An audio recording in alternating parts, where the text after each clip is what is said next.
I'm back. I don't know whether somebody's mucking around with me, you know, or whether it's my fault, but I seem to have become Polish.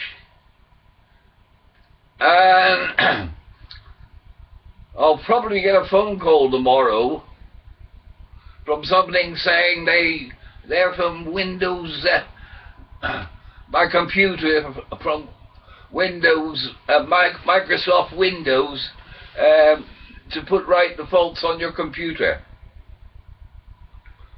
And I have a suspicion that this is a fraud, and that the faults that you get on your computer are put on by them in the first place.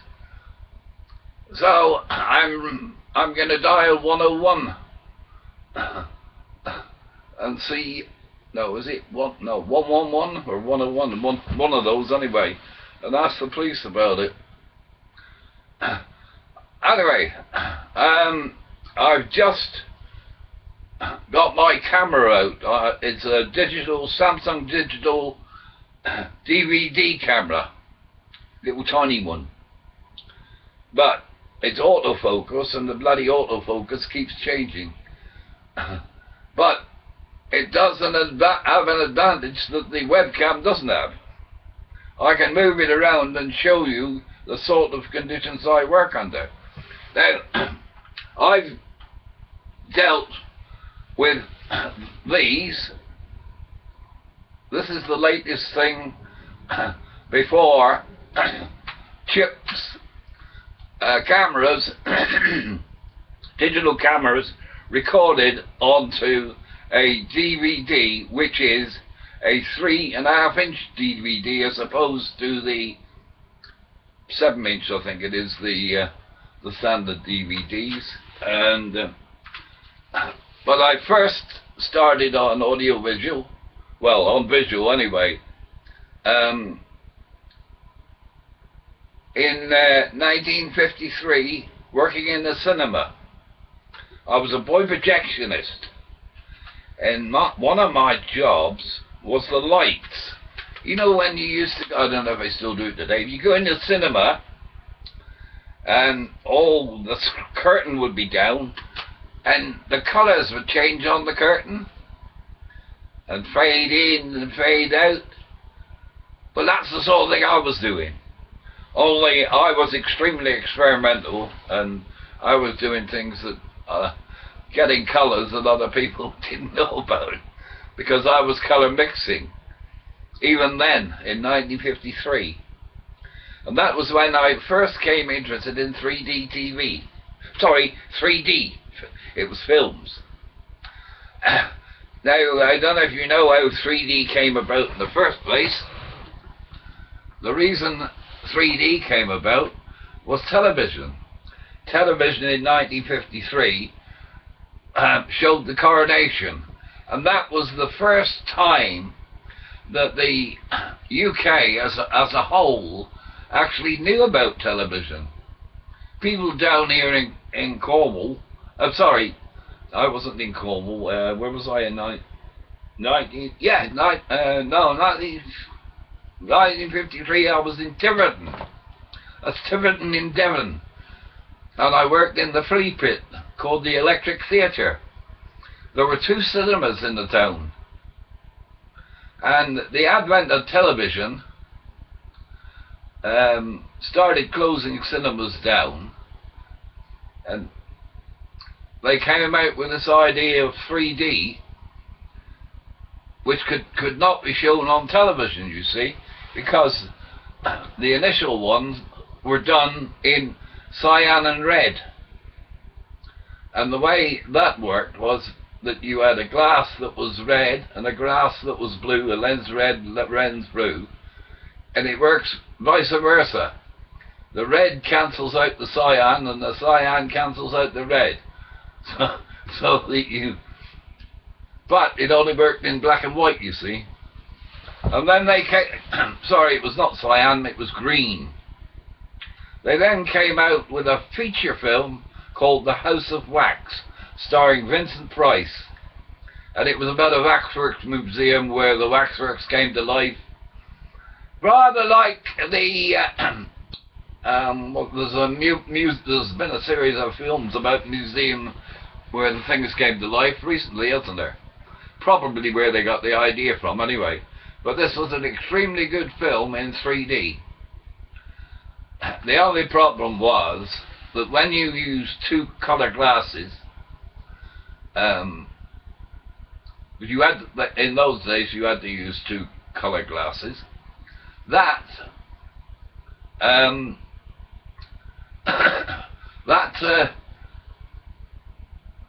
oh dear, I've got, as you know, I don't use any notes. That affected the colours of the picture. You know what I mean? The other colours on the film, because it was a colour film, you see. And that was rare to start with, because the majority of films were in black and white in those days, in the 40s and 50s. And they came up with using red and cyan instead of red and blue. But it still was, you know, the colours were still not natural. Anyway, but it did work, and you got 3D in colour. Then they came up with another idea called polarization. Now, you've probably heard of the land Polaroid camera and land Polaroid sunglasses. Now, if you look at polarized sunglasses, you'll find that they're clear, but they still block out the sun. Now, the reason for this is polarization. Now, all satellite stations, the reason they can get so many on there, they can get double the stations on a satellite by using polarization. They either vertical or horizontal polarization. You may have already seen this on, if you've had satellite TV for a long time, because when it first came out, your dish had to be polarized for both. Otherwise you could only watch one. But they came out with this 3D system where they had two cameras, one with a vertically polarized lens and the other with a horizontally polarized lens. And they then made these Polaroid glasses, which was the Land Polaroid glasses. It's the same company that made the Land camera, you know, the Polaroid camera that gave you instant pictures, with one lens vertical and the other lens horizontally polarized. And because of that, the polarized vertical could only see vertical and the horizontal could only see the horizontal. So you could put two pictures on the screen quite close together, and one eye would see one picture and the other eye would see the other picture. Although even though they were overlapping, because they were polarized difference, you saw two different pictures. The only problem with that was, of course, two cameras, two projectors. You had to have two projectors, and it was quite complicated setting up the projectors for the screen, because depending on how you set them, if you set them too far apart, you'd have ludicrous 3D, you know, going over the top of your head, or you wouldn't have enough. That's how they work it on the TV today. You know, if you watch this so-called 3D that you get with these glasses, what they're actually doing, they switch from one eye to the other at high frequency. I think probably 50 times a second. If they're any good, it would be. And unfortunately, that gives me headaches, and I think it'll affect other people's eyesight. So, in 1993, I saw the BBC system that they tried out, called the Phillips effect. Now, the way this worked was, if you pan a camera slowly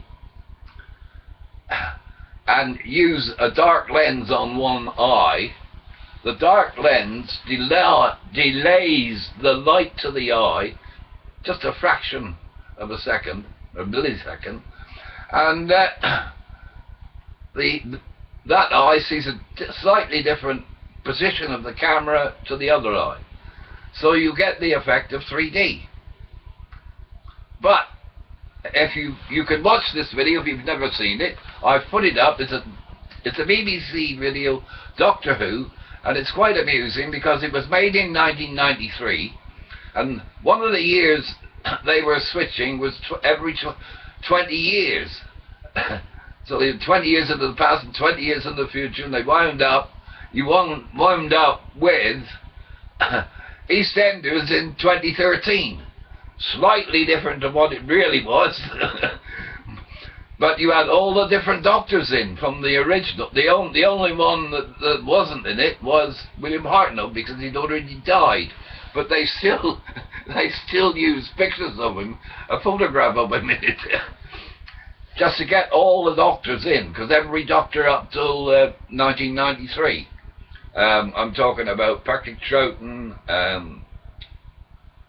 Tom Baker, Colin Baker, William Pertwee, I forget his first name is, and I think that's about all.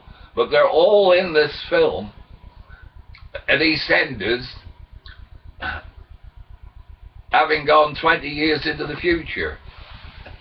Oh, there's also the little girl that was the original assistant to Doctor Who in it. But it is quite amusing, and if you go to my 3D system, my 3D playlist, and click on Doctor Who 3D, Aspects in Time, I think it's called, something like that. I had to do it in 2 parts, because when I put it up in 2007, you wouldn't allowed, I think it was tops 15 minutes or something anyway. So there's part 1 and part 2, but they're on the list one after the other consecutively, so you can watch one part, and that's actually the way the BBC showed it, because it showed it in one part, then you saw the next part the following day. And it is very, very easy to watch it in 3D. All you need is a pair of sunglasses, any pair of any dark glasses. I mean, I use my Elvis glasses, which you've probably seen moving, you know, dark lens. Anything with a dark lens over one eye, and the other eye, nothing. Unless, of course, you wear glasses. If you wear glasses, you'll need to wear your glasses and still put the dark lens over your glass. I then came up watching this, and I thought, I'm terrific scientific background, you see, and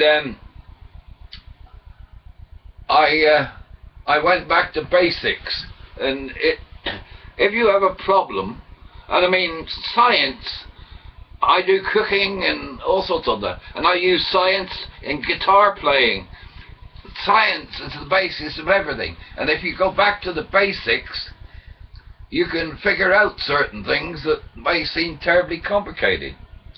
So, I don't know if you've ever seen a 3D viewer, you know, one of these viewers that you view through, and there's 2 pictures, one for each eye.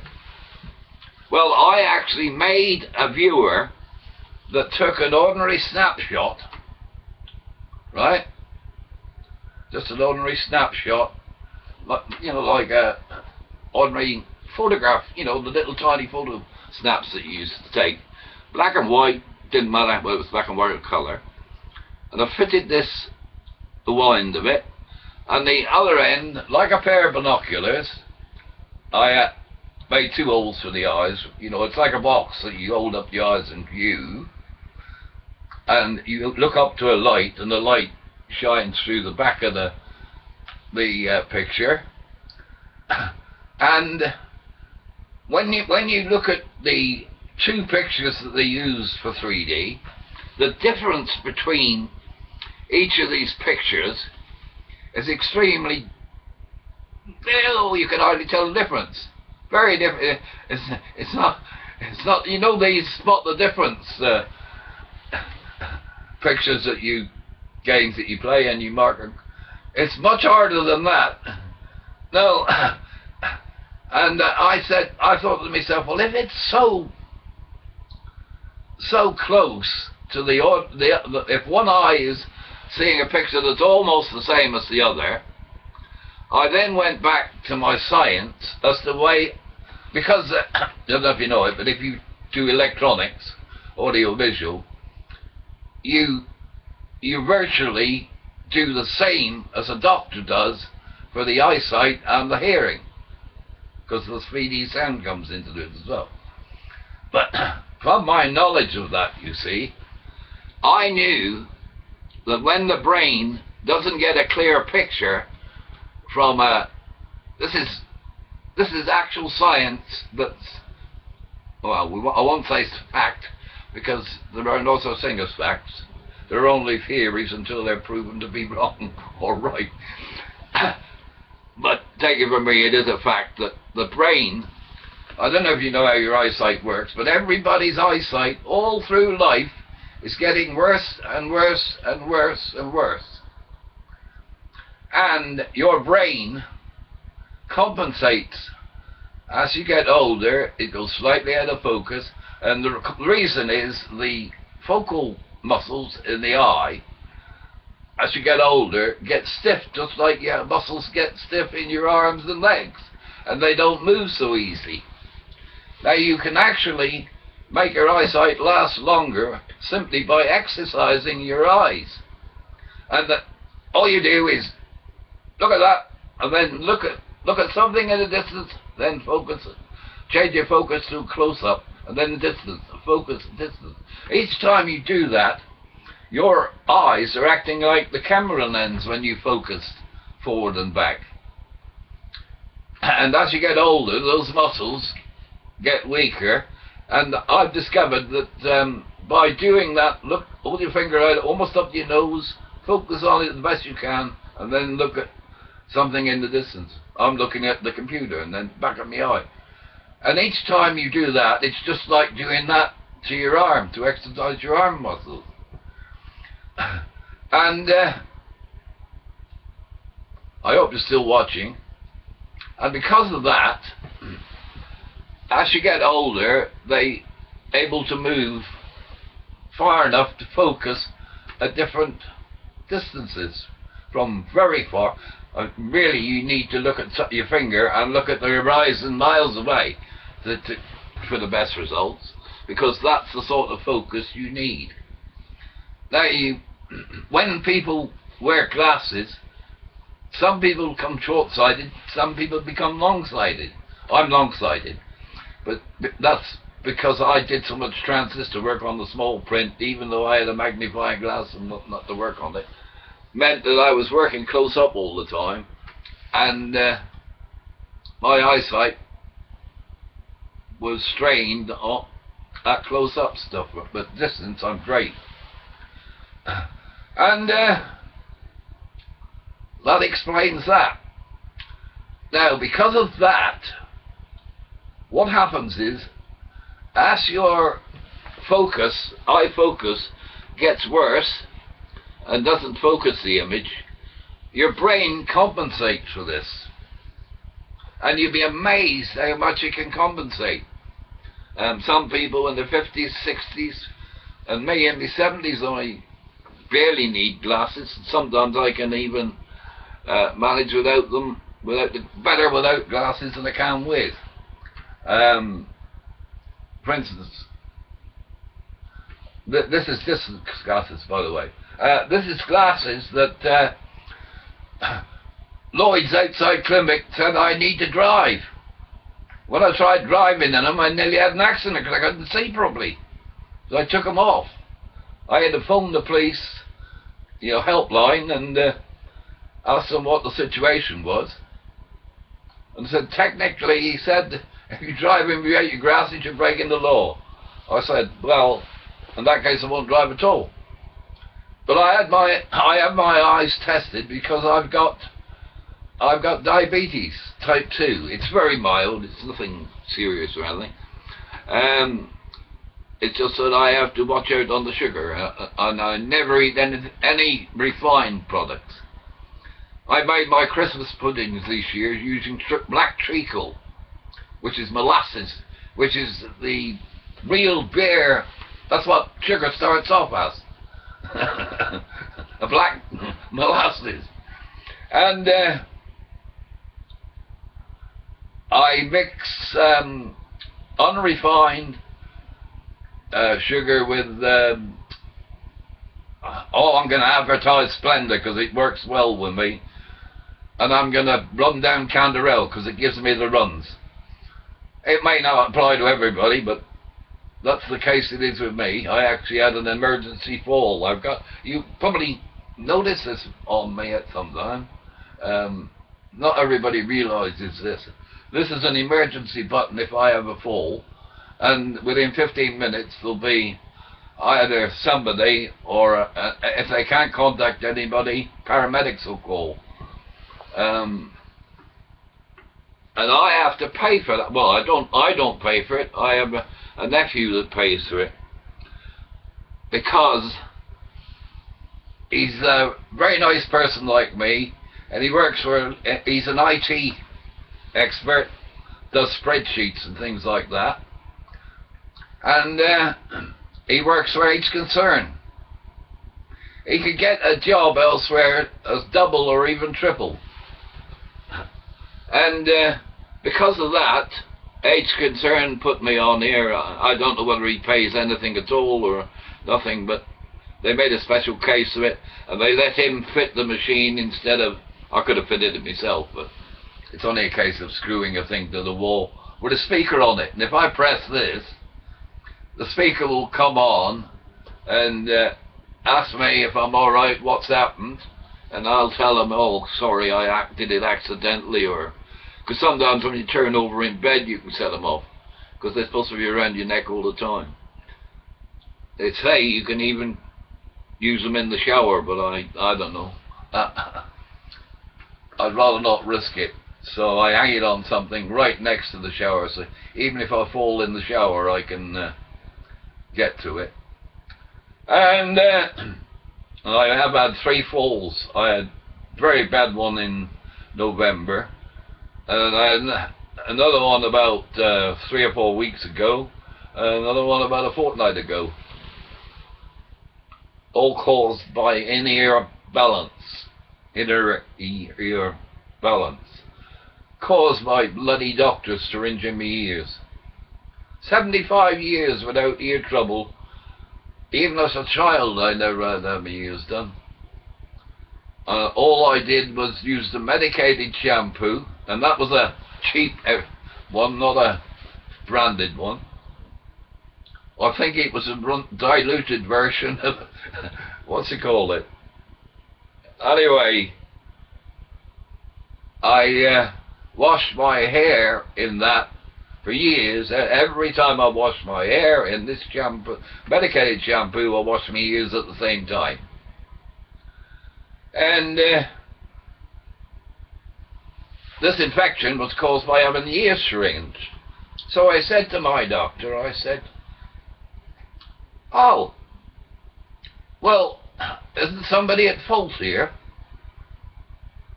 Because surely if the equipment is sterilized and the water is sterile water, there should be no chance of infection. Oh, he said, when any water gets in the ear, it can cause this problem. Of course, that made me think, this sounds a bit fishy. Because when I wash my ears, when I had a shower and washed these ears out, I used to put my ear up to the shower head, left and right. And by the way, I always run the shower for a bit before getting in, and that makes sure that there is no bacteria in there. But I'd never had any trouble with my ears. I've been doing that for years. So how come that this blooming well so-called sterile water that they come with can cause this inner ear infection and cause me to have vertigo? And that's caused 3 falls. Well, I have already got the address and phone number of a solicitor that I'm phoning tomorrow, because that isn't the only thing I've got against them. I had the same doctor for 40 years, and nothing has gone right since he retired. And he virtually ran the place. Once he left, it's absolutely disintegrated. And when I went to see him, he would ask me, see, what's wrong? I would say, I would give him my opinion, and I'd say that, and he would either agree or disagree. But if he disagreed, he would explain to me why he disagreed, and I'd probably say, yes, you're right, I'm sorry. And then another time it'd be the other way around. He'd say, yeah, you're right, that's a fact. And he went on a lot of courses, and he passed things that I taught him. He passed on to other ones, because he's not quite as old as I am. I was thinking he must have been 65 when he retired in 2012, and I'm 77 this year, so he's younger than me anyway.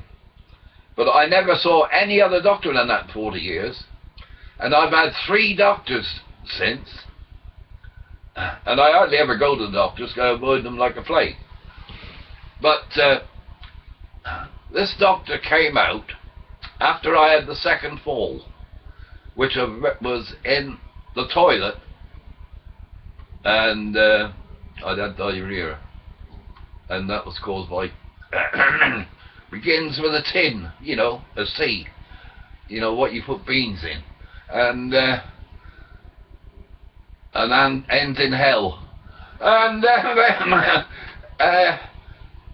it gave me diarrhea because my immune system rejects rubbish, and I couldn't get on the toilet in time, and I slipped.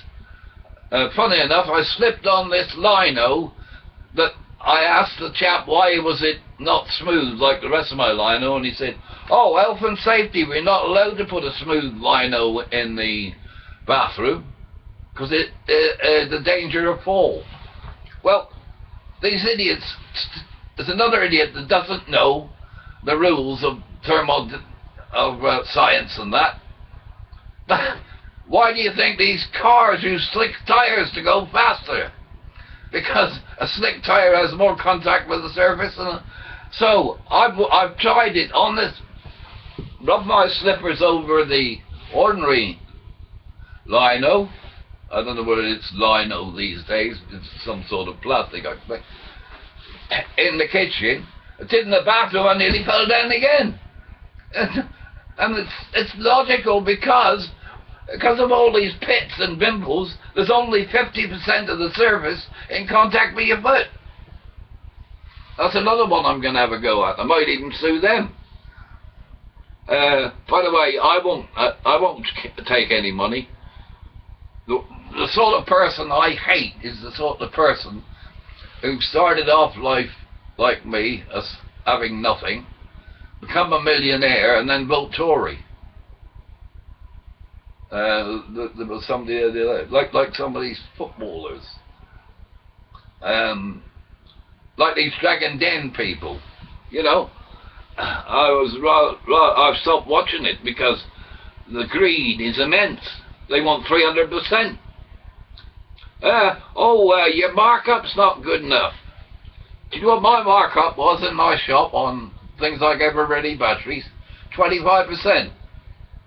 I never said 50% off or anything like that. I just put the price.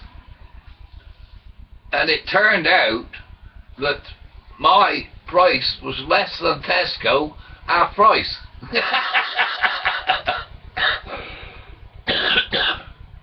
Well, I was friends with the rep, and he'd come to me just before the annual price increase, because that's another snidey thing these companies do. Every year there's an automatic price increase.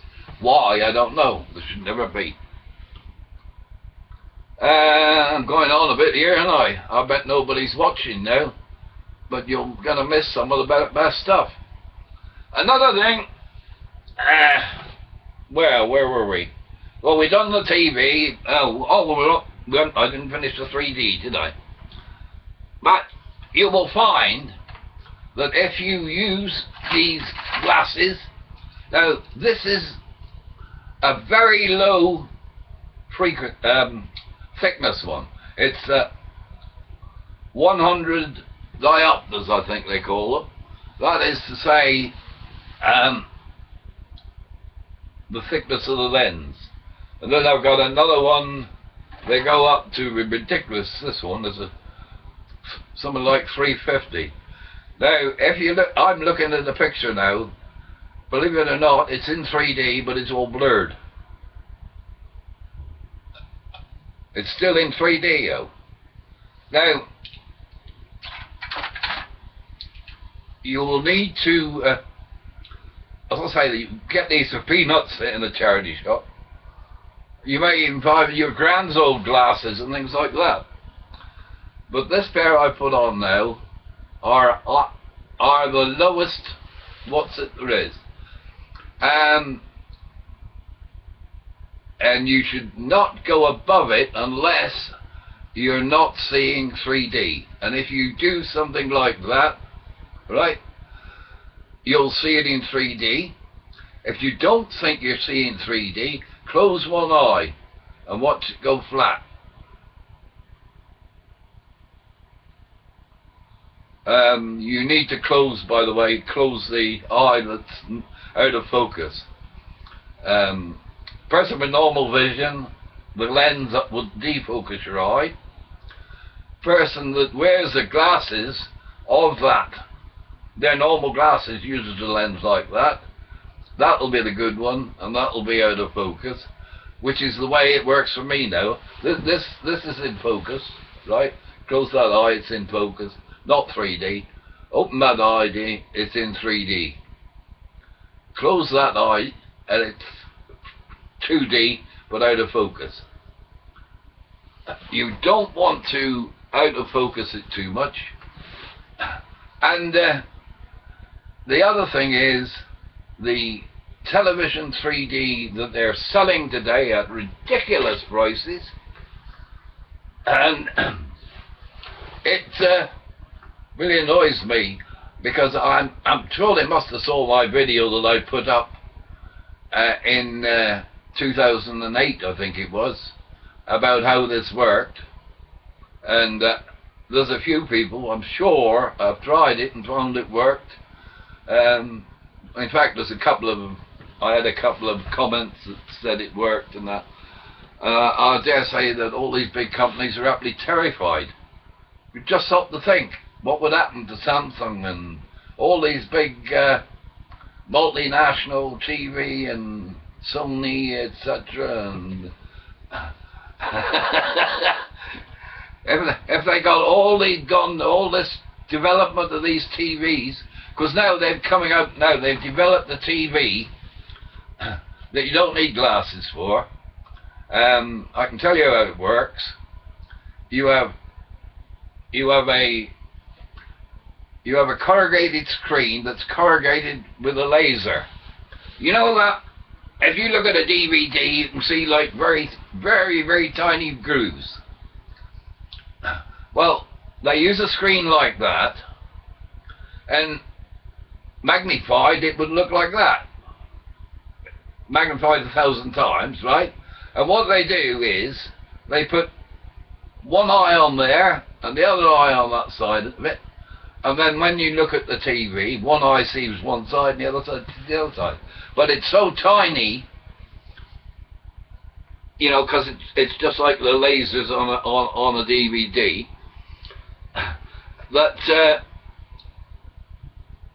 that it works.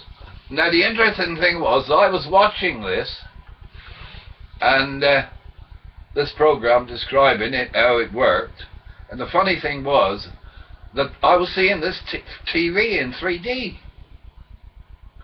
and not only that, I was seeing the people that was watching the TV in 3D as well. Now, I was only wearing my ordinary glasses, which I'm now putting on, for viewing things at a distance. I use them for viewing my TV. I'm really a little bit too close to that for this to be in focus, but all lenses have a focal length. So when you're trying to get this 3D effect, and you haven't got room to be able to move those distances I said away from the screen, you know, like 30-inch 3 meters or 40-inch 4 meters and so on. What you do is you put the lens on, and so you move. What you do is you move until you get the best focal what's it. And if you're looking like I am at the computer now, you'll see yourself moving in and out and back, and it goes right back as well. Now, if you're unable to get to the correct focal distance, you can adjust the lens on your nose forward and back, and you can bring it into focus even if you're not the right distance away. But the further away you are, the greater the effect will be. And what can I go on anymore? I don't know. Anyway, I'm ringing a patent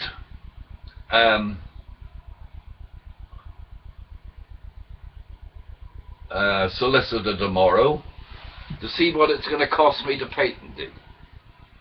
The simple patent will be using a lens to slightly defocus one eye or the other.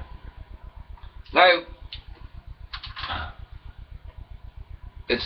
you don't need to worry about this.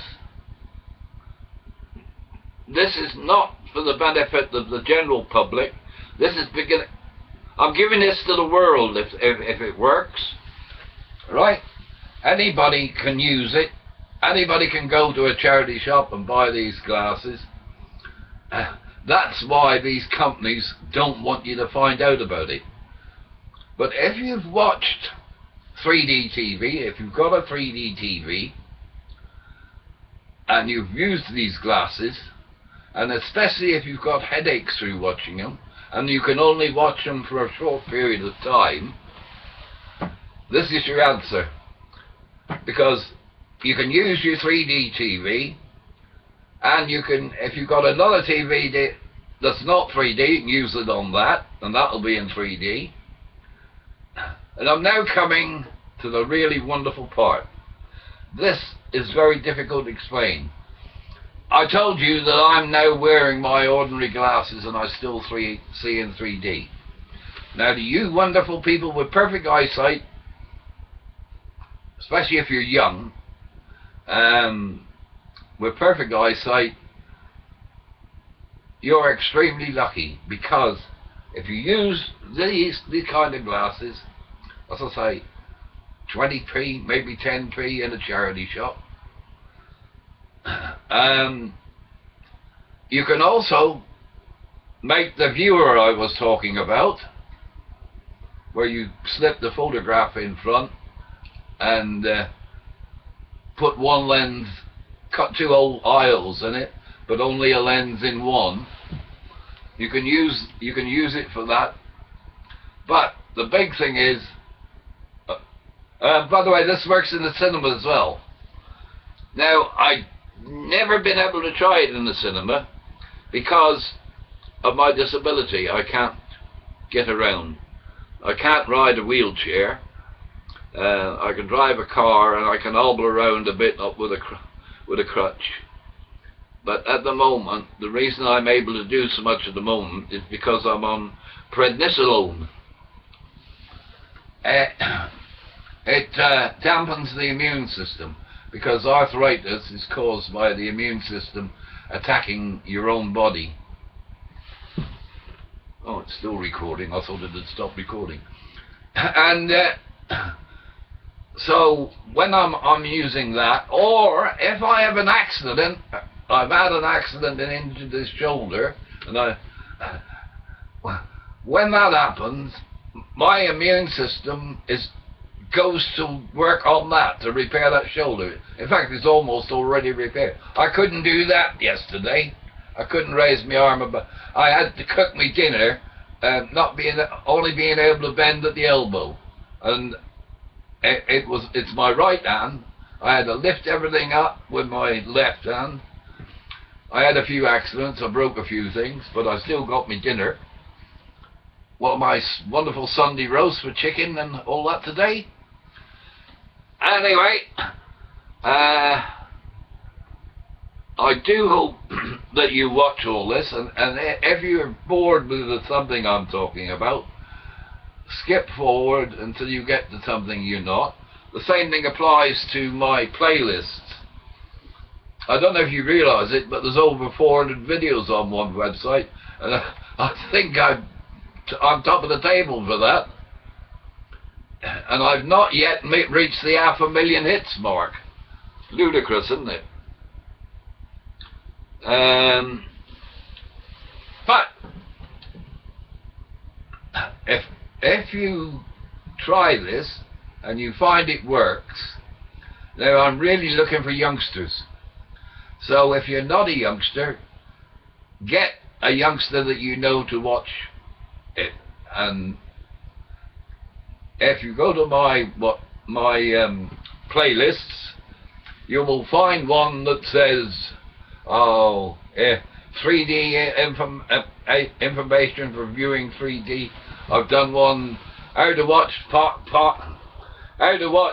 Sky movies in 3D and Sky Sports in 3D without paying Sky for 3D. Because you know what, you got to pay Sky for 3D? Sky World. The last time I heard it was £70 a month. It's probably 80 now. They say, Sky, believing better. I say, Sky, believe in screwing as many of you as we can. And I don't care if they hear this, because it's true. They screwed me. It cost them. I used to have Sky Sports, Sky Movies, and when things got a bit harder, I could only have one or the other. And I used to swap over every month. And I discovered that I could be watching me sports stuff, and when there was no sports on I wanted to watch, like if you only want to watch footy, and in the summer there's nothing on, you can switch to Sky Movies, watch all the Sky Movies, or record them. Be warned though, if you record Sky Movies on the hard drive of your Sky Plus box, when you switch to Sky Sports, you not only won't be able to view Sky Movies, you won't be able to view any of the ones you've recorded on there as well. I found that out the first time. The next time, every movie I wanted to keep or have, I copied onto a DVD. Now, you get DVD recorders. They're fairly pricey, but it is possible actually to record on a DVD on a computer. So you must have a computer, you wouldn't be watching this. But you would have to connect up the audio visual in some way. I think if you got HDMI on your TV, you're laughing, because that transfers HDTV and Dolby Digital sound from TV to the DVD recorder, and you can play that back on any TV or your computer, and you can play that on your computer on any TV, because Sky Plus has got HDMI on it. That's called a high definition media interface. And anyway, because of what Sky did to me, you won't believe it, when they came out with Wi-Fi, they're still running the video now saying, oh, how easy it is to connect your Skybox up to the Wi-Fi. All you got to do is do this, do that and the other. And I've tried it all, and it won't work because there is no built-in Wi-Fi on my box. But if you watch this video on Sky, at the end it says, don't worry if you haven't got a built-in Wi-Fi unit. We will give you a free Wi-Fi unit to connect up to your Wi-Fi. And so I applied for this, and they said, oh, the TV's already been connected to the Wi-Fi. I said, no, it haven't.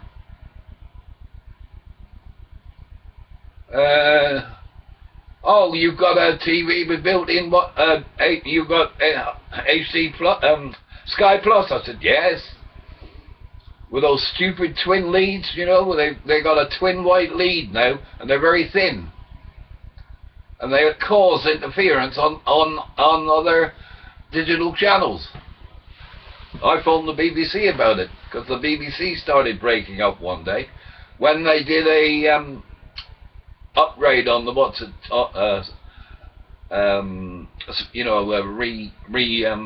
scanning the channels, because you have to do that.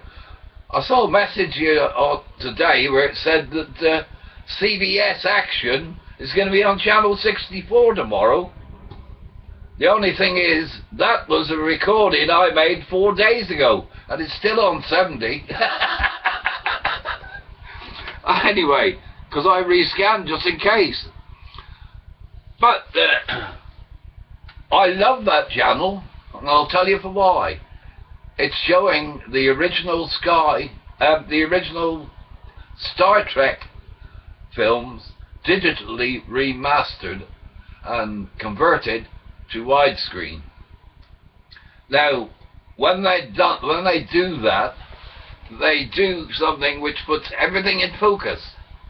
Now, I don't know if you've noticed on films and television, anything old, when you got a close-up, the background's out of focus, and when you got a background shot, the foreground's out of focus.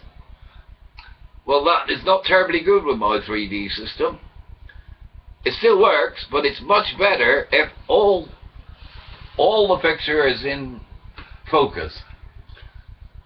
And the best sort of things to watch are space battles, or looking up something like Madison Avenue, you know, where you can see miles away up there, Madison Avenue, you can see people walking. Footy's great because the people on the football pitch are standing upright instead of lying on the grass. And if you don't believe it, just close one eye and you'll see the difference each time. But if you get... do you remember the cartoon with John Cleese, Ronnie Barker and Ronnie Corbett? Where he goes, I look up to him, he looks up to me, and the three of them are all different sizes and they're all standing one behind the other. The trouble is, in 2D, they're standing side by side. When you see it using my 3D system, you'll see they're one behind the other. That's a big difference. The other difference is, it's true 3D. And when I say true 3D, it is as you really see life. Because the 3D you see in the cinemas today, and that you see on the Sky using these glasses, which I do not think are good for the brain or the eye, because it's quite complicated for the brain to follow. There's a hell of a lot it's following. Switching from one eye to the other 50 times a second. Work it out yourself. It may only be 25 times a second, but I wouldn't mind betting it's 50. I mean, that's only 50 hertz per second. A computer, it's peanuts. But my system is natural because the image is generated by the brain. In other words, your brain generates, because it can't quite see one eye properly, it uses what it sees with the other eye to generate the picture for the eye that's blurred, or it's not actually blurred, it's just slightly defocused. And because of that, it generates what it knows from life things should be. In other words, it knows things that are two-dimensional, and it knows things that are flat. And if a thing is flat, if you're looking at me now, do you see the picture of my cat on the wall? Now, that's a little tiny picture, but if you focus your eyes on that, you'll see that that cat is in 3D, that it goes back into the wall. And that's natural 3D, not this phony 3D. And it does not affect your eyesight. The fact of the matter is that at sometime in the future, you'll be able to do it like me without any glasses at all, or at least just your normal viewing glasses. Because I'm still seeing this in 3D with my ordinary glasses on. So I never did anything about it for all this time, because at first I was terrified of being sued for damaging people's eyes, but from what I can see, I might be doing the opposite, saving people's eyes. Because if anybody...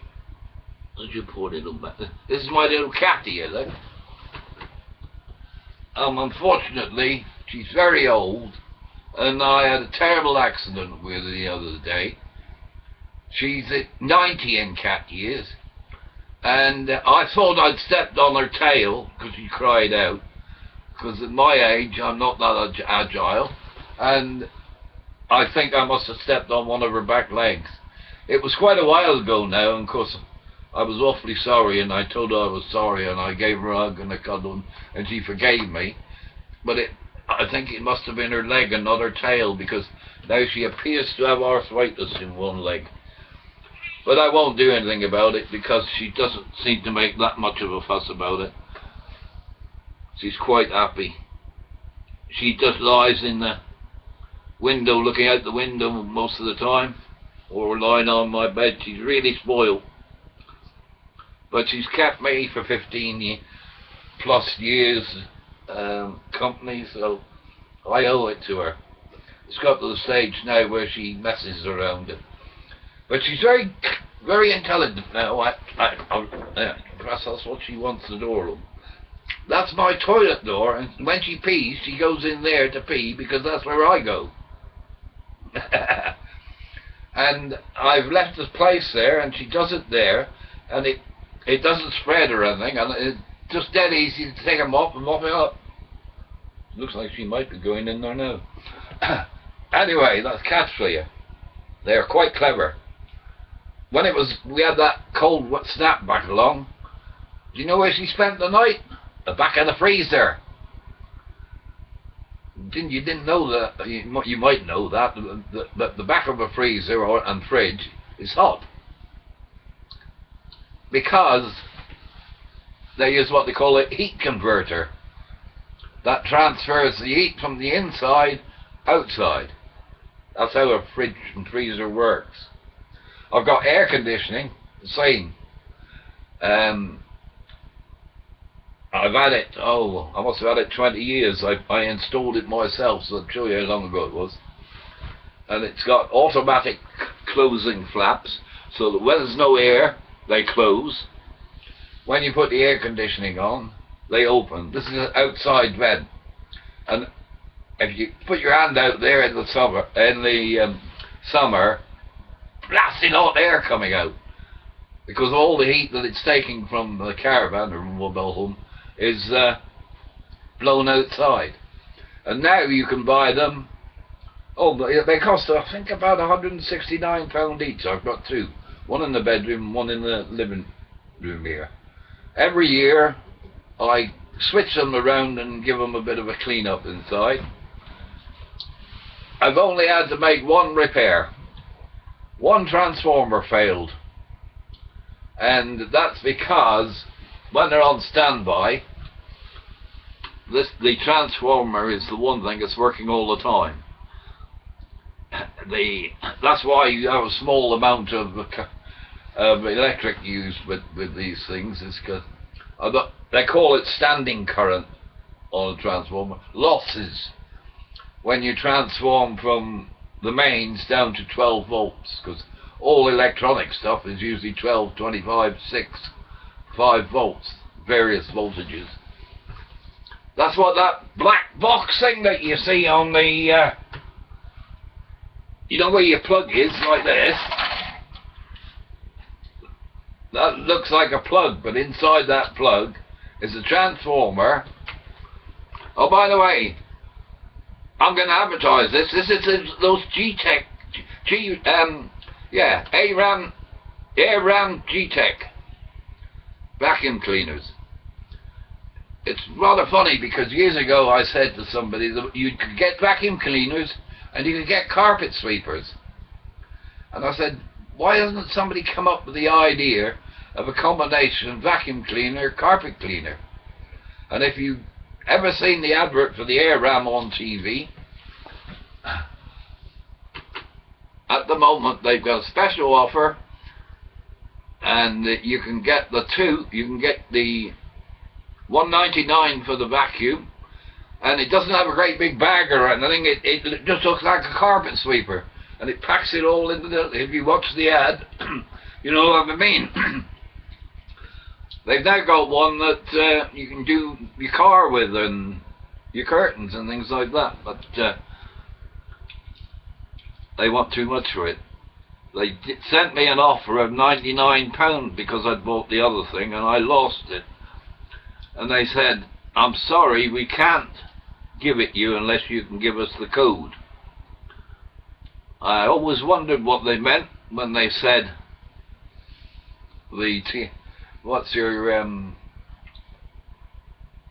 promotional code, they call it. I now know. And I think I've lost out a lot on promotionals. Because I was one of the first to buy one of these ARAMs, I paid 200 and something for it. I paid more than you do today. I didn't get free delivery. I had to pay for delivery on top of it. It was $1.99 plus delivery, and it came to something like $2.13. That's me. I'm always. I looked at it and I said, that is very clever. It's exactly what I've been looking for. And I've also sold them at 3 in the neighbours around here. I had a cleaner come in to clean them with me, and she picked, what's this? And when I showed her how easy it was to empty, and it's run by a computer. It looks just like a carpet sweeper, and you can plug it into your computer if there's a problem, and it'll tell you what's wrong with itself.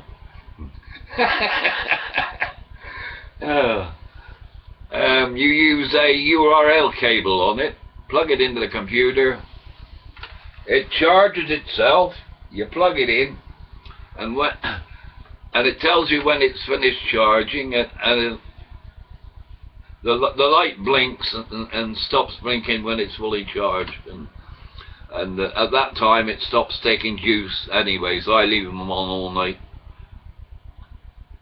They're fairly well designed. There is only one problem that in the future. All these batteries, these rechargeable batteries, I use them for everything.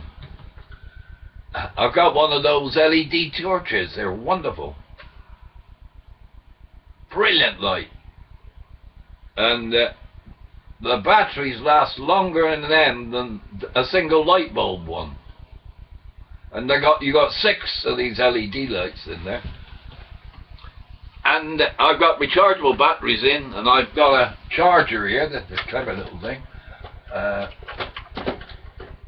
And I pop them in. You can charge 4 at once, and you can charge a 9-volt battery at the same time. and it will also test them to see if they've charged all right. But if you haven't got a charger, have you ever seen these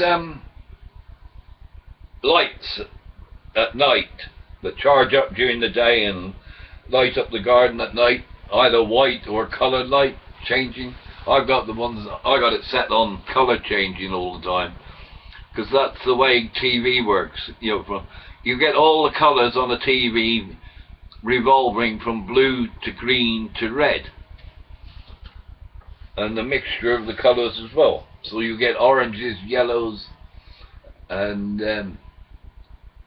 cyans, and like turquoise, and that's the reason you get your colour TV, is all those three, only those three colours, red, green and blue. And if you've got red and green, it will give you orange. And if you start adding blue to the orange, it will change it from orange to yellow. If you put all the three together, you get white. Now, if you do the same with paint, if you get red, green and blue paint and paint them, mix it together, you'll get black paint, or as near as damn it black paint. Some shade of grey. Was it 40 Shades of Grey? That really annoys me. Some of these here software people on the telly think it's very intelligent to put grey on grey, grey writing on a grey background. I mean, even people with really good eyesight has trouble reading it. I mean, you got, and it's not as if it's really dark grey on really light grey. It's sort of middle greys on middle greys, just a couple of shades difference. Why they don't use yellow on black, which is the best contrast you can get of. My cat's just gone by limping. I'm going to have a look at her. I treat her myself. I've got healing hands. I haven't, something I haven't talked about, but that's the thing. I don't believe all this rubbish about people can heal and all that. I believe anybody can do it. It's something that, just like we can sing. Everybody can sing, even though everybody can talk, some badly, but everybody can do it. Or at least most can do it. It's not like these people are going around saying, oh, they're a healer. I guarantee if you don't believe me, there's a test you can do, especially if you've got a spouse. It's not embarrassing. If there's a pain of any kind in any muscle or anything, place one hand either side of where the pain is, and you concentrate on that particular part of the body, and then say to the person you're doing it to, they should feel a warm flow of heat from one hand to the other. And if that happens, you can do healing. And my opinion is absolutely anybody can do it. It's like doctors. I say if you have faith in a doctor, they're more likely to heal you than if you haven't. If you've no faith in a doctor, it probably won't, no matter what he does, will work. There's another thing about medical, like always going on today, about how antibiotics are becoming less effective. Well, you see, they got it back to front again. They get everything back to front. It's not antibiotics that cure things. Antibiotics help the immune system to destroy things.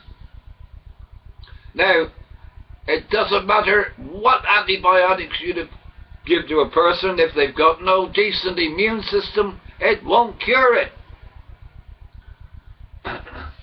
And there's no bacterium that will defeat an antibiotic given to a person with a good, strong immune system.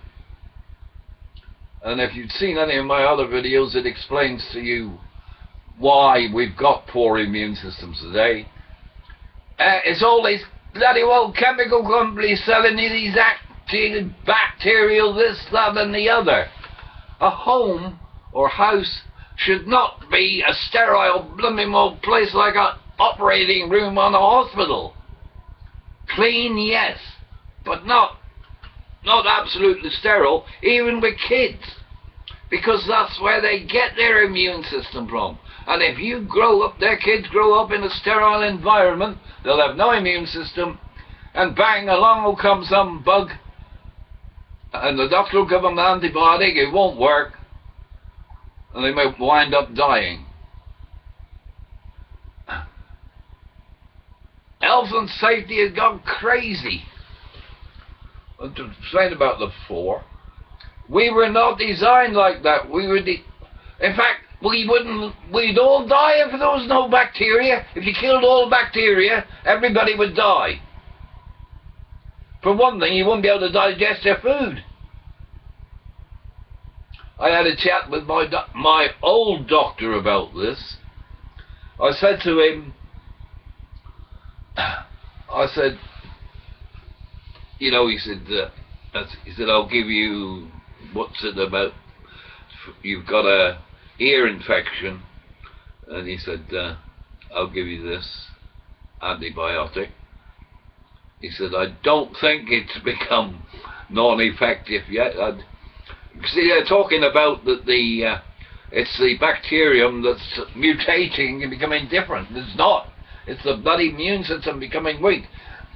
They may be mutating, but even if they're mutating, the immune system will still destroy them with the antibiotic, because it will remember the bug when it's met it before, and it'll notice that it's changed a bit, but that won't stop it, because it will destroy even a different bug. People have been cured of things even though they've been given the wrong antibiotic. If you've got a decent immune system, it doesn't matter what. You could probably give everybody a shot of the old penicillin that Alexander Fleming gave to the world. I don't know if you know that, but penicillin was given to the world, the patent, by Fleming. He didn't patent it and screw everybody like these drug companies today. These drug companies today, they ask for charity to research, cancer research, AIDS research.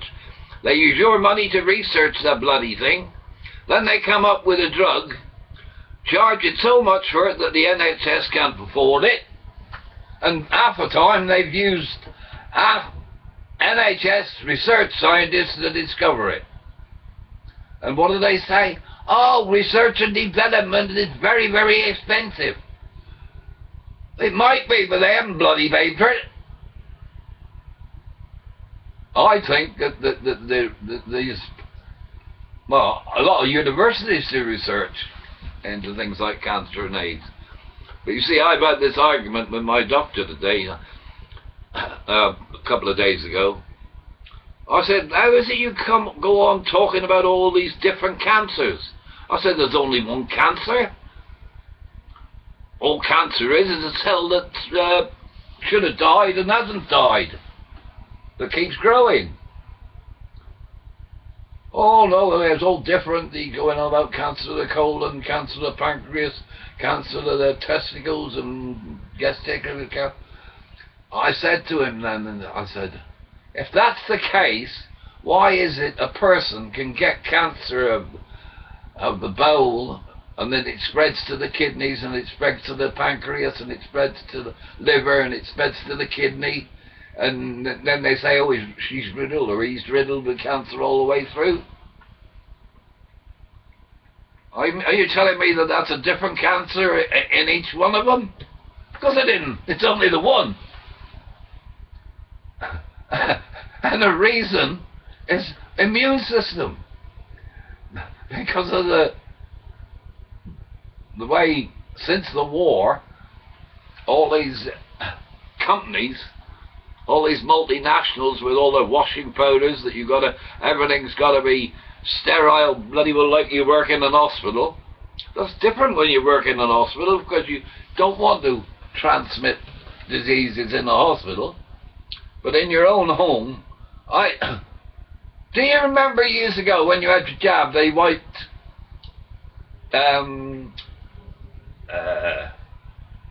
white spirit or methylated spirit, something like that, over your arm before giving you the jab? So I said to the nurse when she did that, I said, why do you do that? She said, oh, it's to kill all the germs so you don't get infected.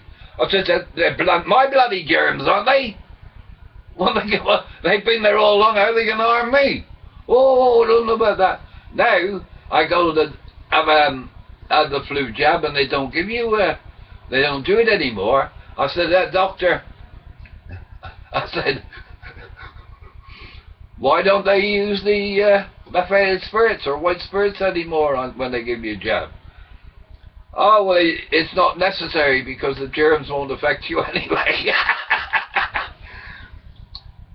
I said to him, I said, no, I told you that 20 years ago. None of these inoculations have any effect on me. I was vaccinated with smallpox, diphtheria, infantile paralysis, polio, and all those. And you get a reaction. Nothing that they gave me was any reaction to. And I couldn't understand why. Because all those injections are encourage your immune system to develop a antibody to a particular kind of germ or virus. Even the viruses, they're now discovering that they find injections. If the immune system has come in contact with that in the past, this is why I say, if a child crawling around the floor and all that, don't worry about it. The amount of germs, clean, yes, but sterile, no. Because you want to get a little bit, otherwise their immune system won't build up to it. So if they get a few germs, their immune system, even a little child, I've gone on about babies and birth and that. And I say that mothers in their first 3 to 4 months of pregnancy shouldn't take any kind of drug, and I'm talking about tea, coffee, any not just alcohol and smoking and all that. But I also then go on to say, after that 4 months, they should smoke a little, drink a little, and take a little coffee and tea. That's another thing. People stop their little kids from, school children from having coffee. Well, that's wrong. They should be giving a weakened version of what you drink. They shouldn't have the really strong coffee, a milk down coffee, and it's the same with sugar. Not too much sugar. The body will adapt to whatever it needs to adapt to. If the climate change comes about, right, these people are crying about it, and it really does become a climate change, we will adapt to live to whatever the climate comes to. And it's so easy to work it out. Only need a bit of intelligence. You get life in lava in a volcano, and you get life in ice at the Antarctic, that's never ever melted. So life can exist at any kind of, what's it? It would have to be a horrendous change, climate change, for it to affect us. Because the children would adapt, as long as the change is slow, which, believe you me, it is slow. It's been going on for years, slight climate change. But it's always been the case, and there is nothing on this planet that's either good or bad for you. That includes all the poisons and everything. The only thing is bad is the amount. Too much of anything is bad. Too little of anything is bad. Now, as kids, we used to pick foxgloves, blow them up and go pop. Now that foxglove goes in the mouth. Now foxgloves contain digitalis. Now, I mentioned this to the doctor, you see. I said it would be an extremely small amount. But we used to, dozens of times, pop, pop. Just like they pop crisp packs today.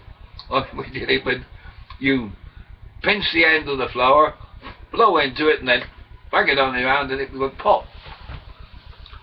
That meant we were getting minute doses of digitalis, and I think that's why people like me have grown up with a very strong heart. Because now they give people with heart trouble digitalis. As I say, everything on this planet can be used for good or used for bad. It's the way it's used that determines whether it's good or bad. It's as simple as that. When I had this diarrhea, the doctor gave me these sachets of stuff to take. She said to me, well, I'm taking plenty of salt. Yes, I'm taking twice the salt that I took before. Oh, she didn't believe me. I know she didn't believe me, because she left me with these sachets, and I only took one of them. I'm glad I didn't take any more, because I've been constipated up until today, and if I'd have took any more, I'd have been constipated until next year. I actually took 2 of Laxity, which I haven't used for a couple of years.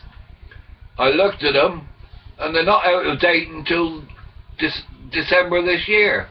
So I took a couple of them. Yes, and it actually came out today. Thank God for that. Oh, I hate that. You may not know about bodily memory.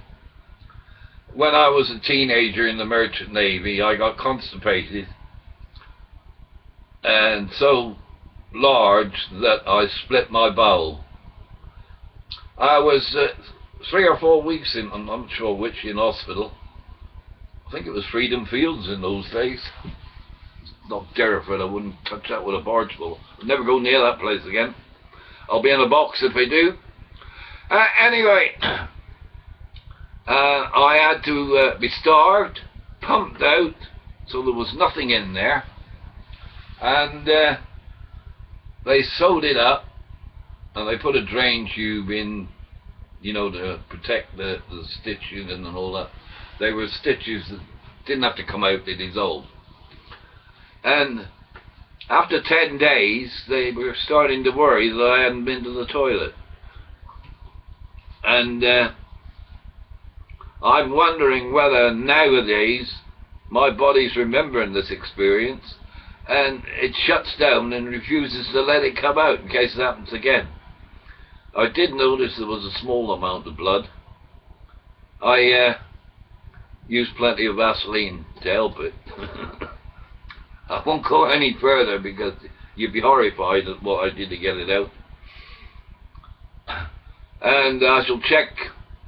I hope that I go again tomorrow, because that's my normal way.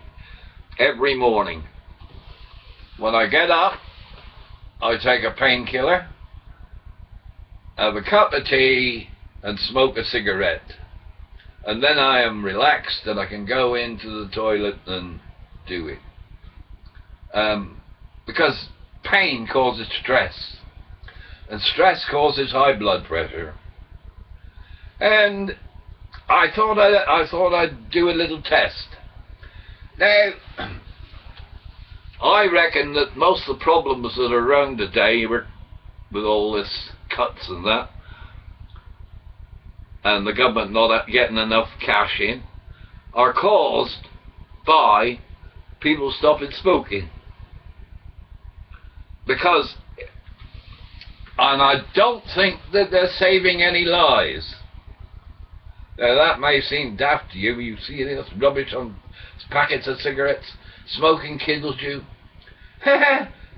Britain's oldest lady died, 114. Smoked all her life. I asked my doctor about this. You see, how is it some people go all through like that? Nobody knows, he said, and they still don't. And I do. Poor immune system. Of course it is.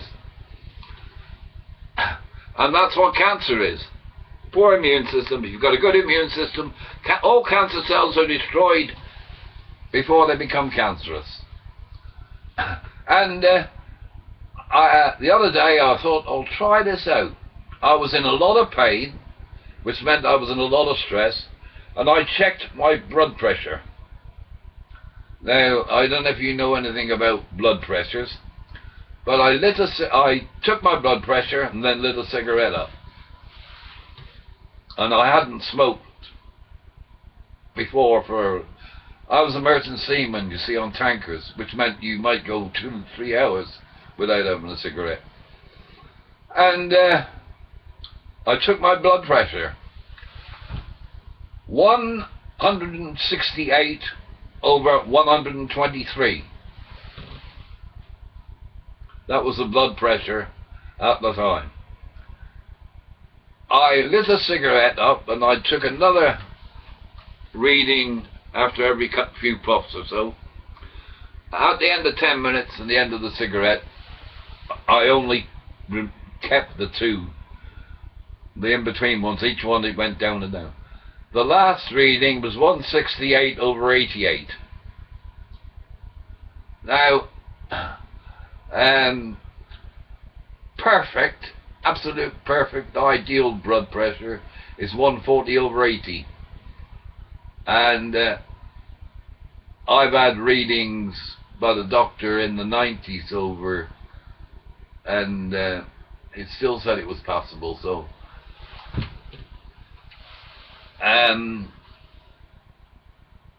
but that is reckoned to be a perfect one, 140 over 80.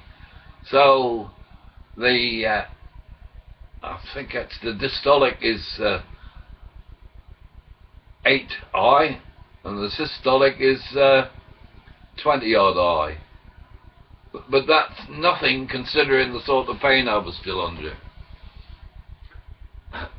I asked the doctor, I said, when he told me what they were, and he said it was okay, I thought they were high. Oh, and the other thing was, my pulse rate was 105 to start with. At the end, it was down to 85. Now, I always thought your pulse rate was 76, because I used to use that as a trick to tell when a minute's gone. Take your pulse and count it up to 76. Wouldn't work on that show, would it? You know, where you have just a minute, where they have to open the locks on the side after 30 seconds. Anyway, whenever I've tried that, I've always succeeded in getting it right within the time. And another thing I'm quite good at is lateral thinking.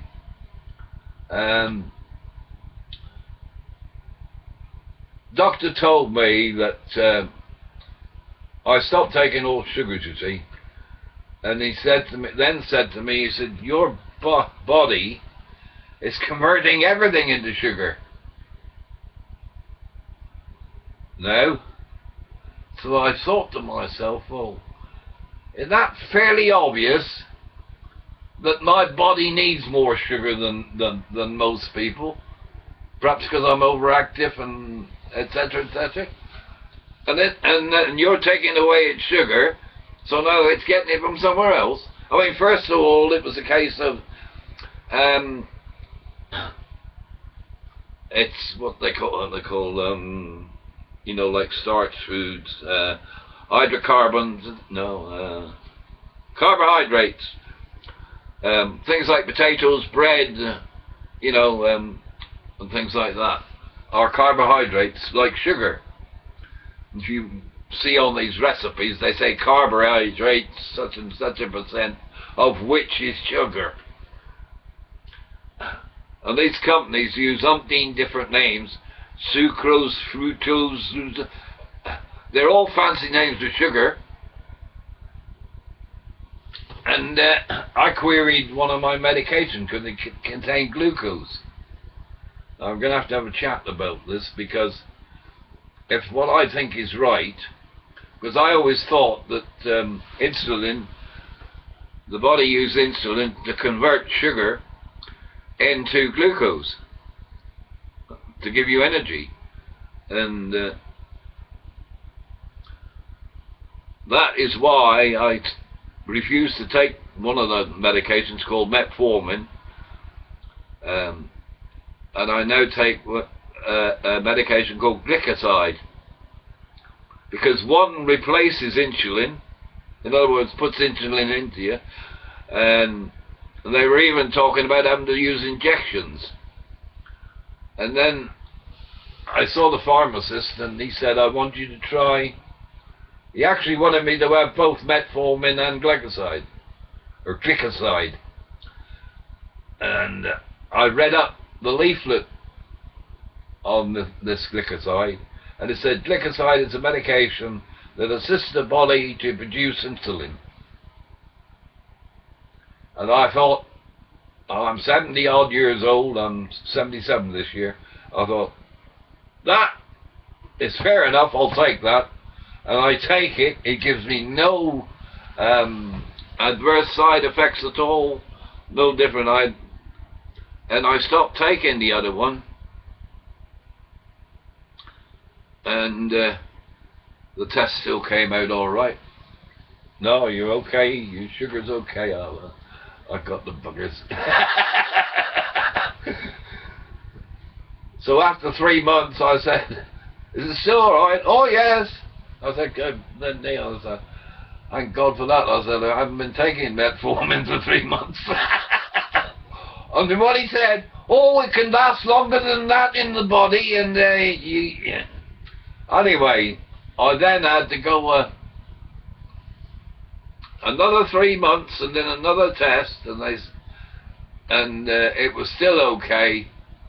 And then they said, oh, well, you don't need to take a metformin. I said, because metformin turned me into a zombie, and I'm hyperactive, you see, and I think because my brain doesn't stop working and I'm hyperactive, and I mean, I can't stop. My dad was the same.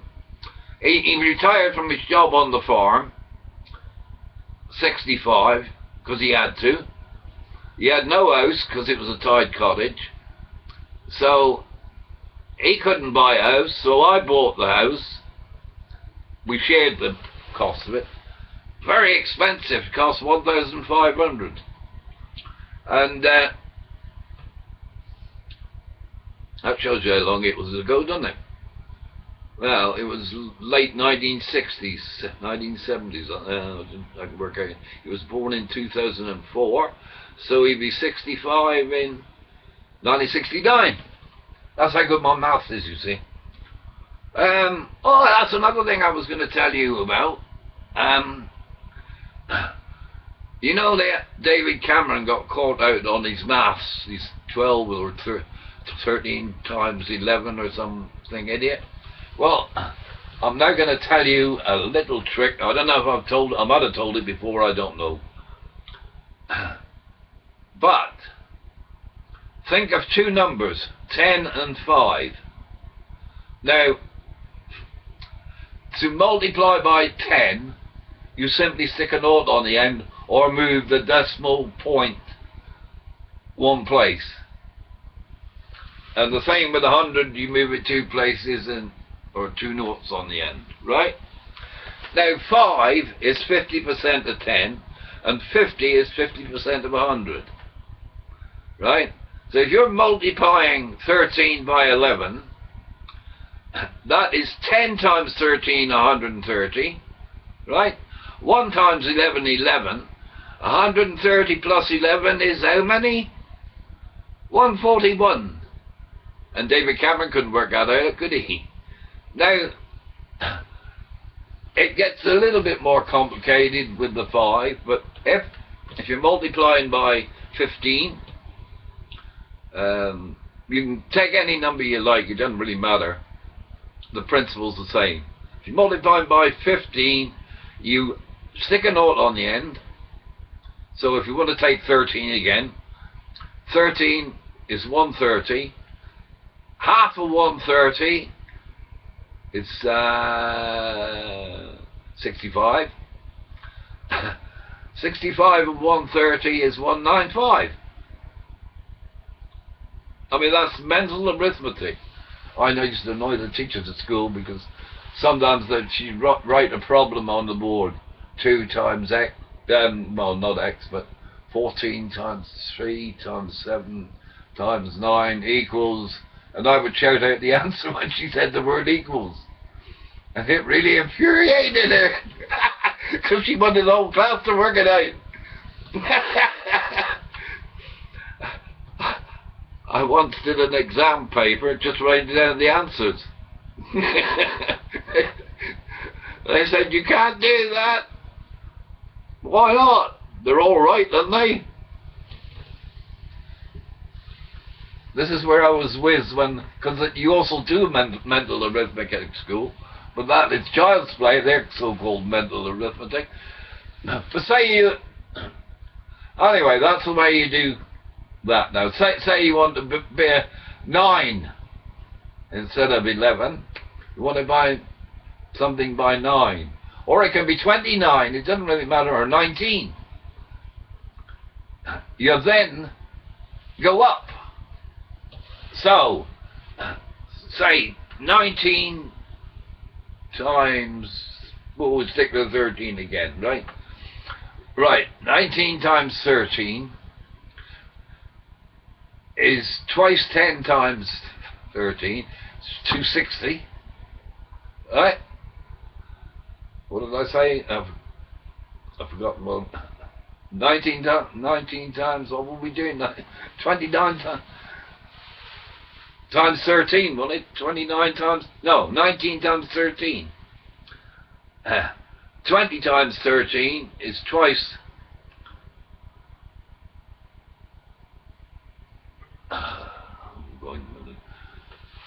Anyway, what you do, you multiply by 10, double it, so 130 doubled is 260. This is the way I should have done in the first place, isn't it? But you then got to take away the 1, because it's not 20, is it? It's 19. So 260 minus 13, 253, isn't it? And you can do this with any number. And it is slightly more complicated if you're dealing with 2 numbers,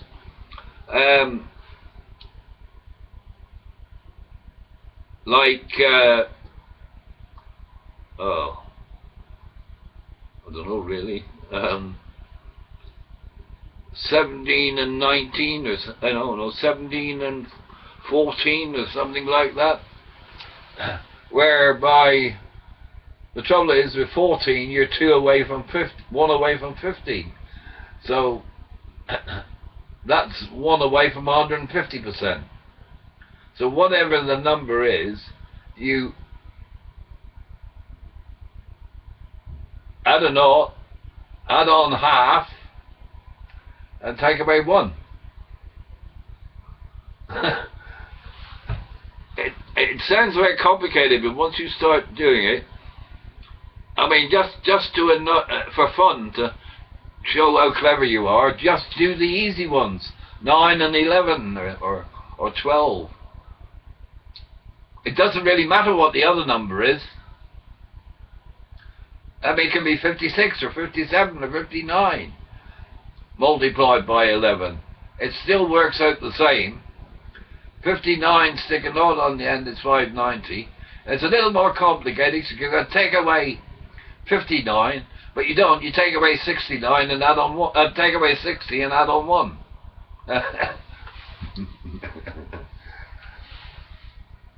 You get the idea? It's so easy. Anyway, I'd better pack up now and get myself. I'm just going to make a cup of my frothy coffee. And one of the things I said was, put there,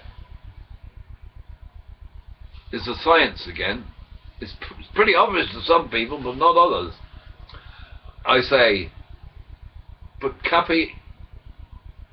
coffee mug, fill it up to half an inch from the top, definitely no further. Do you know why? Because when it gets on, it expands, and you don't want it to bubble up and go over. Not only that, the microwaves agitate everything and froth it all up, just like you do with those steam things in coffee shops. But I made a cup this afternoon, and I took half a block of chocolate, just a tiny, you know, one of those chocolate squares, grated it with a cheese grater on top of it afterwards. But the secret, it works best with sweetener instead of sugar, because it's a powder, and the coffee mate, or coffee white, any kind of coffee white, you put water in if you're using instant coffee. If you want to make it with ground coffee, you have to make the coffee and let it go cold. In other words, you make a cup of coffee in the morning, then leave the rest to go cold, and then you can make a frothy cup later on. That's what I used to do anyway, but now I was getting lazy, I switched to instant. But all you do is take a level teaspoon of coffee powder, dunk it into this mug of water, cold water, don't stir, put the spoon in, add sweetener or sugar if you must, and then coffee white to completely cover the top of the coffee. Leave the spoon in there. If you don't want to, I don't care, you can take it out. The only difference is, instead of microwaving for 130, 140 seconds, you'll probably find you need to go 152 minutes. Because putting a spoon in there makes it boil quicker. Science! Just like water expands. Why do you think pipes burst? Because ice expands when the pipe freezes up. People say to me, how is it when it melts back the water comes out? It doesn't come up, water doesn't come out when it's frozen. No, it's the freezing that splits it, and then when it thaws, there's a hole there for it to pour out of. Anyway, that's all I've got. I'm going to have myself a cup now, and I'm off. Oh, heck, I got an idea I might have already got a cup in the microwave that I forgot about. I made and didn't drink it. I'll have to reheat it. That's the beauty of coffee in the microwave. If you reheat in 1 minute's enough. But always, if you make a frothy coffee, always, whether the spoon's in or not, watch the first time you do it. Don't take your eyes off it. And press the button as soon as you see it foaming up. And there's another little thing. Do you know why those little holes are in the grill at the front of a microwave? Do you? They are very, very precise. because they are at holes are exactly the diameter and spacing of the frequency of the microwave that they're using to block it. So you'd think, looking in like that, that microwaves could come out at you. But that grid is specific. If they put a grill in that's wrong, you know, the holes are too big, you can cook yourself. One of the stupid things is said on the instructions about this: do not microwave with the door open. Well, have you ever tried microwaving with the door open? It won't work until you close the door. Health and safety, you've got a safety catch on that. One of the few good things that they do. Yeah, it's compulsory to have a cutout. And by the way, check to see that you have no more than a 10 amp fuse. Most microwaves will run on 10. I've run a microwave on 5. I haven't checked this. I got a brand new one now, because the last one I had, the so-called enamel was bloody enamel paint, and the wheels going round has rubbed it all off, and it's rusted out, and the bottom fell out of it, and it's only just over 12 months old. Now I couldn't be bothered with it because it was only 50 odd quid or something. And it was not a make I'd ever heard of before. The trouble is, today you can't even. People say, "Oh, Goodman's. It's a Goodman's." I've got a Goodman's bitstream. It's Freeview box. Now, it probably has nothing whatsoever to do with Goodman's. These people Goodman's were the best speakers in the world. You know, all these expensive Marshall amplifiers, all these big pop groups used to use and all that, they were all Goodman speakers in those days. When I was playing in a pop group, if you had to have a Goodman speaker. But I wouldn't say, well, a Goodman's television and a Goodman's microwave got nothing to do with Goodman's at all. They simply sell the name, like the brand name, isn't it? And simple people see that and think, oh, it must be good, it's Goodman's. But it's not. And I'll tell you another little trick. I bet you've walked around supermarkets and that and seen batteries that says ever ready.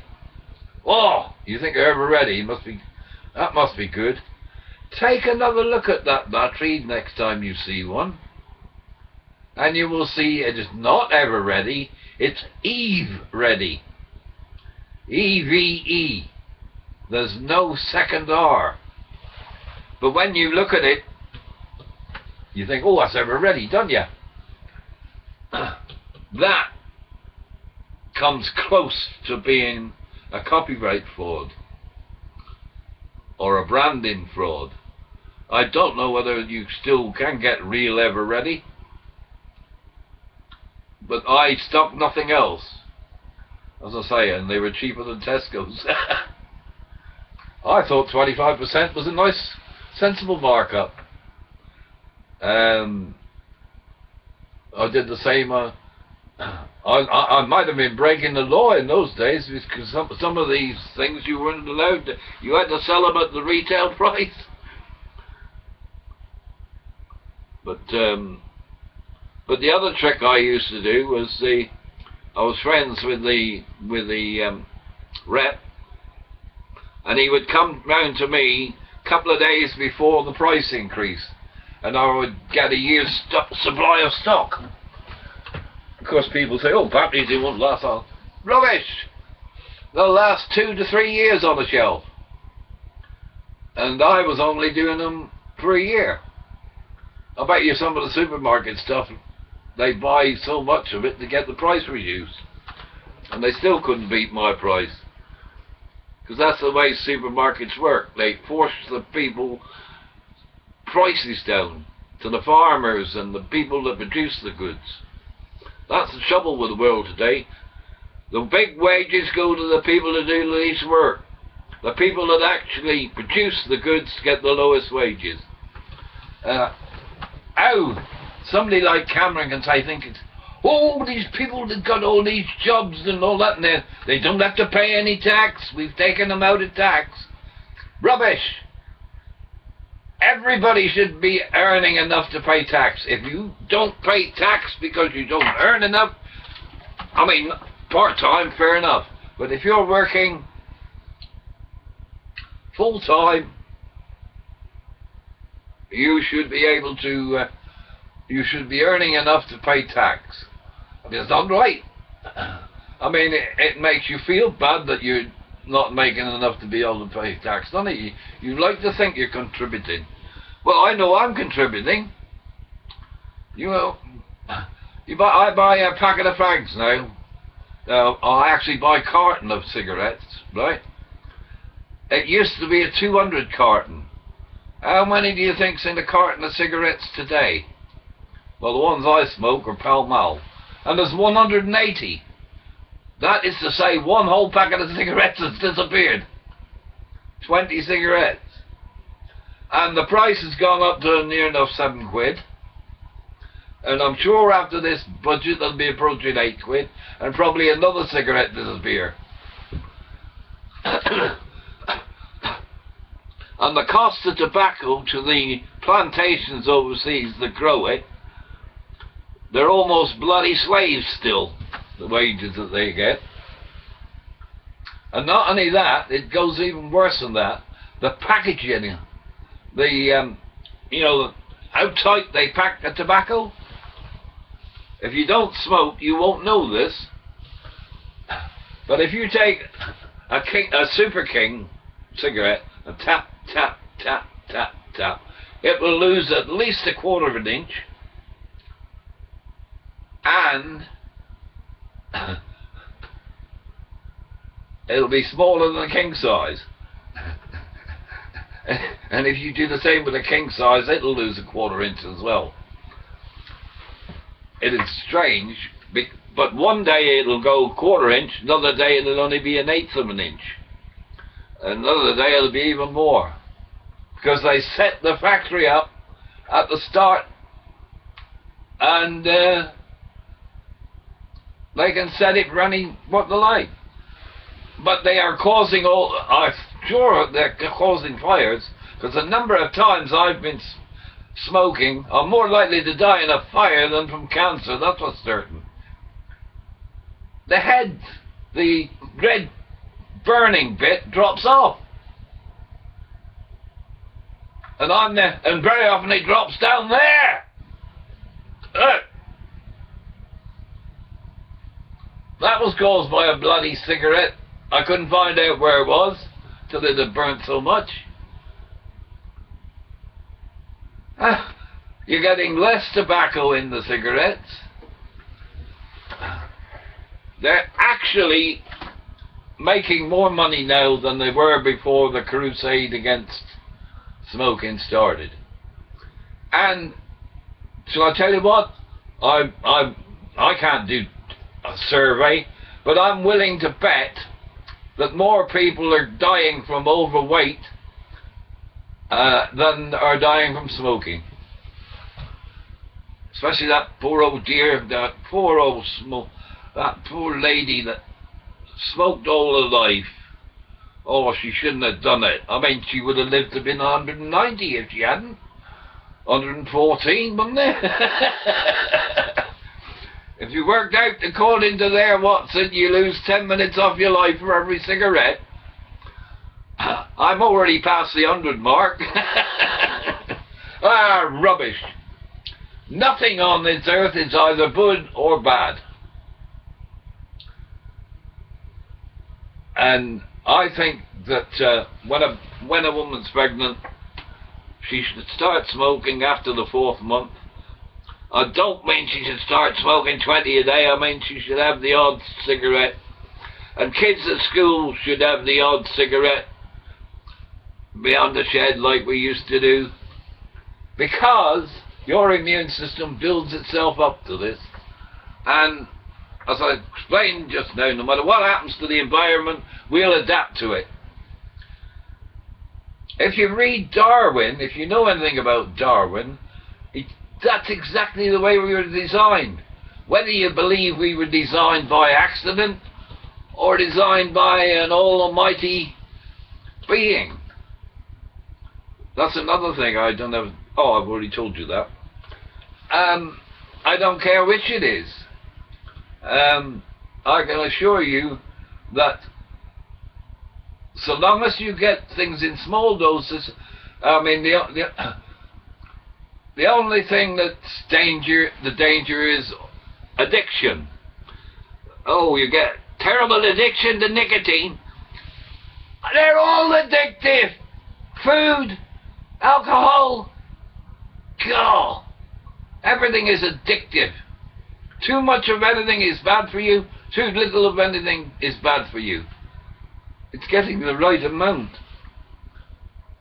And I think well, it's 9:30. I'm going to pack up now. I'll say goodbye to you. I don't know how long I've been. Oh, I do. I can see here 1 hour 51 minutes. Well, I did tell you at the beginning, you can stop anytime you like and go back to it and start off at the place where you finished. Otherwise, I've got to go and cut it up into little bits, and I don't like that. But if you want to find out about me, I've now, not so long ago, put up videos that were put up in little clips previously, and I've put them up as they were. I'm talking about my movies, 8mm movies, shot in colour, between 1957 and 1963. And there's one, if you watch the entire What's It, there's 2 weddings in it. One's a cousin of mine, and you'll see me, I think 63, that would make me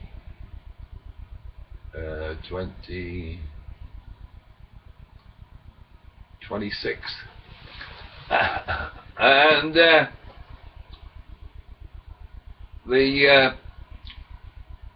I'm the spitted image of a young Tom Hanks, except this was before he was born. So therefore he was a spitted image of me. But if you look at my Teddy Boy picture, Teddy Boy Eddie, where I'm chatting the girls up, the grammar school girls up, I think they wanted a bit of rough. They were fighting over me in my Teddy Boy suit.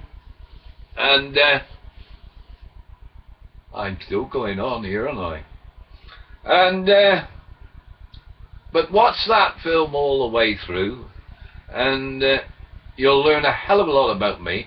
And I've also got a feature film of me in the Merchant Navy, everything I shot overseas, and the shots of Japan,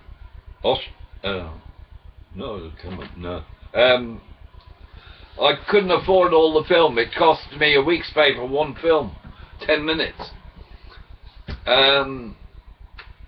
Well, certainly Japan, Tokyo, and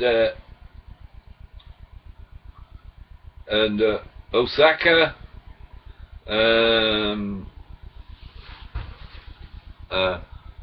There's lots of places I went to. Oh, USA. Going over the Tacoma Bridge in a taxi. That's the replacement that replaced the bridge. Do you remember the video of the wobbly bridge destroying itself? The movie. Have you ever seen that? The Tacoma Bridge. Because of designers, they designed it the wrong bloody way, didn't they? They had all these wires coming down, you see, of all these different lengths. But the stupid idiots got them at lengths that were the same frequency as the wind. Now, have you noticed on my guitar lessons, I show you how if you strike one string of a guitar and press it, and it's the same note as another string, the other string will vibrate as well. Science. And that's what happened. And then, after all that, the Millennium Bridge was done the same. That's why that Millennium Bridge, do you remember it? 2000, the Millennium Bridge, it was doing, yeah, when everybody was walking across it and exactly the same thing. The frequency of the people walking match the frequency of the bridge, and you get oscillation between frequencies. And you can demonstrate this yourself. Whenever you, if you have a radio, I don't know if it'll work on modern TVs, but if you've still got an old TV with a tube in it, and you put an analog radio alongside it, it'll whistle like hell. That's interference from one frequency to another. And you know, when you hear the noise of a jet, you got 4 jets. You know, like these jumbo jets, they have 4 jets, don't they? Well, the frequencies between of each engine, because they're turbines, each turbine has a note, and when you put two engines side by side, if they ain't got them right, they can destroy each other. And you will notice that when you put all the 4 engines on, the sound changes because the 2 frequencies are different and they mix together, and so long as you've got 2 different frequencies, they'll produce a 3rd frequency. That's why when if you ever listen to it, was even better on the propeller planes, when 2 propellers are running together, the 2 would have different notes, because if they didn't, you'd be in trouble. Because whenever you have 2 frequencies the same, it's called the resonance frequency. So that when you produce, and this is, if you have this is where it was used, they tried to make a weapon out of it, low frequency sound. If you have a house, or like a car, I get it with this caravan, when certain engines of certain frequencies, my mobile home becomes like a speaker box. So resonates to the note. If you've got any 2 things that are of a side, and as I say, you can destroy them like the bridge destroyed. If you get at exactly the right frequency and enough energy, you can destroy through resonant frequency, because whatever it is tries to vibrate in tune with that frequency. Goodbye and enjoy this.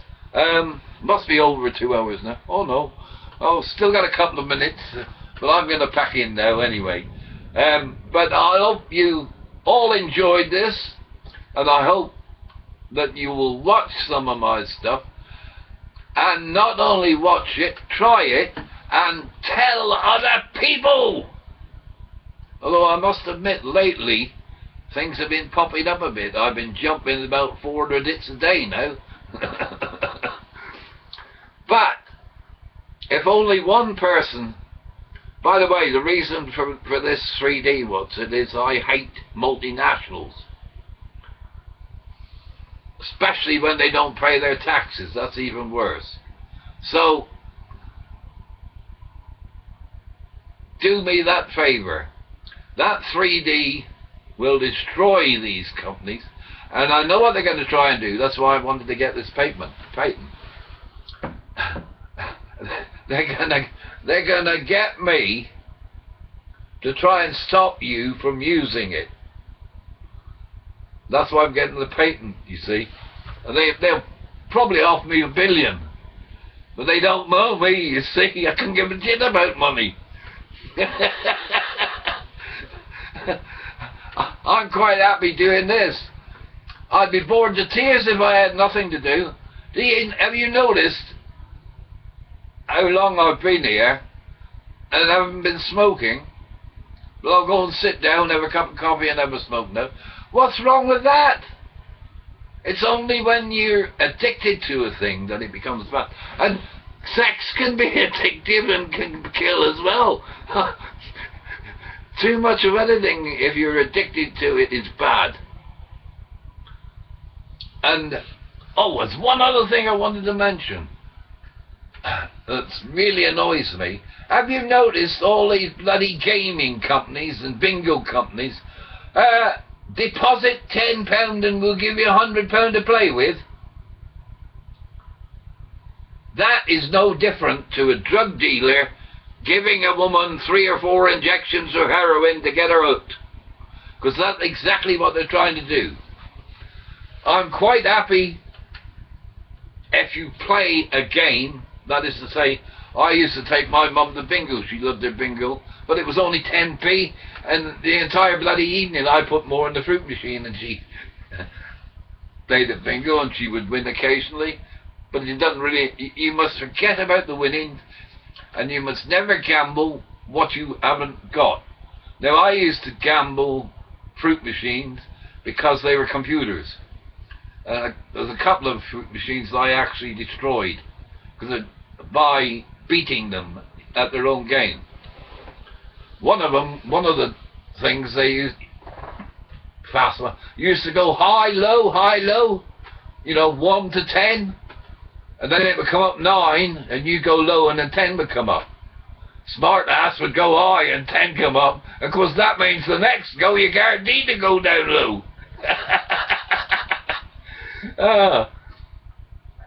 Because I think like a computer thinks, or like the designer of the computer would think. And one machine I played, you could press the buttons to stop the reels, and I got so good at it that I completely emptied the machine out in the night, and that was the most stupidest thing I ever did. I just should have took half of it and then left and come back a week later when it was full up again, and then take half of it out again. Because you know what happened, don't you? It went away, disappeared somewhere else.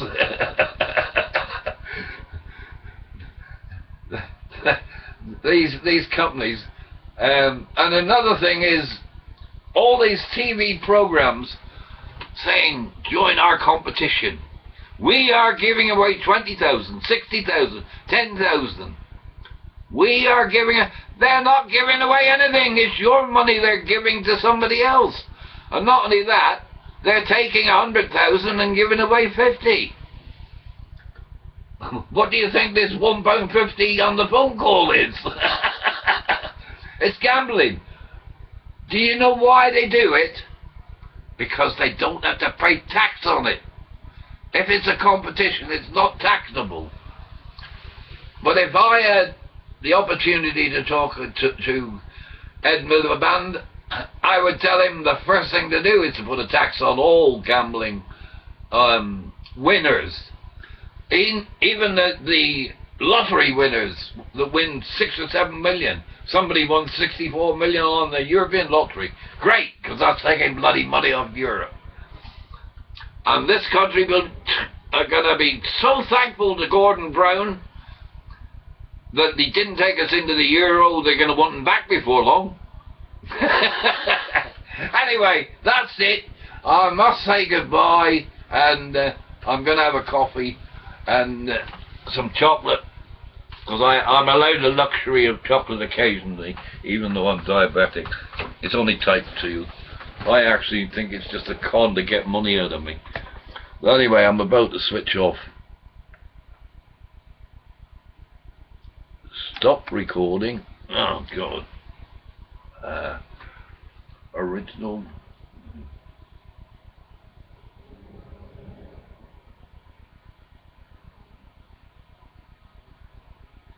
Continue. I messed this up.